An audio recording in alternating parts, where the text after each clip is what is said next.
Palma, Mallorca. What a beautiful place. What a place to paint en plein air. Now, painting en plein air, painting in the big outdoors, can be a little bit intimidating to those who've never really done it before. I want to concentrate on a couple of fundamentals that make watercolor painting en plein air just a little bit easier and keeping things just very simple.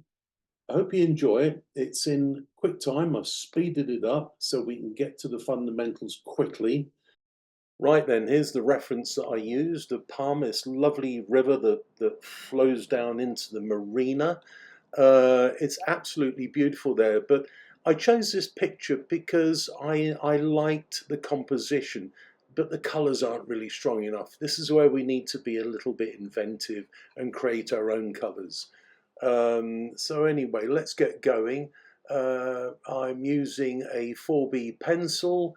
I'm looking at the composition and I'm just remembering where the pinch point is. That's the focal point, the bit that the eye leads to.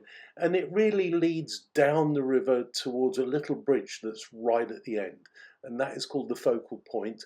I think what's interesting is the water that's cascading downwards.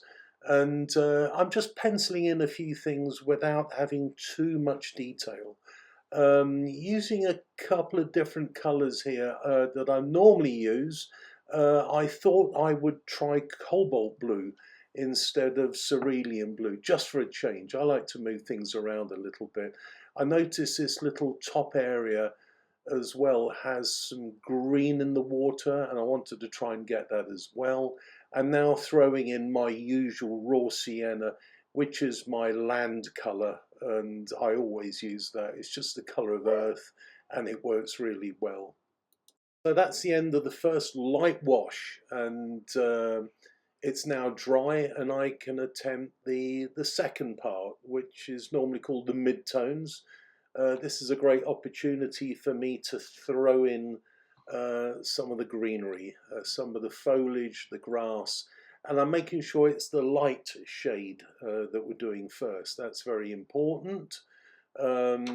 Once I've done the light shade, I can then go in with the darker shade of green. Now, these trees are really quite important, aren't they, to the composition? I think they give the scene a real character. I'm now going through a phase that I call calligraphy, where I'm actually drawing with the brush. Again, when you're doing a pencil drawing, you don't have to draw every single thing. You're doing a drawing just to get the composition right and to know where the important structures are. But really, you need your fine brush, and I'm using a Rosemary & Co. Sable number 10 here with a really fine point, and it makes painting a pleasure. It really does when you're doing this sort of calligraphy work. Getting some darks in there for the bridge in the distance. Again, don't get too tight on things, just sort of keep them nice and loose. And you can see that the painting is now really beginning to come together when we start putting our shadow wash down. It's the shadow wash right at the very end that brings everything together. It gives dimension. It gives a really nice feel and atmosphere to the piece that you're painting. And again, it's about looseness and retaining light. So voila, it's done.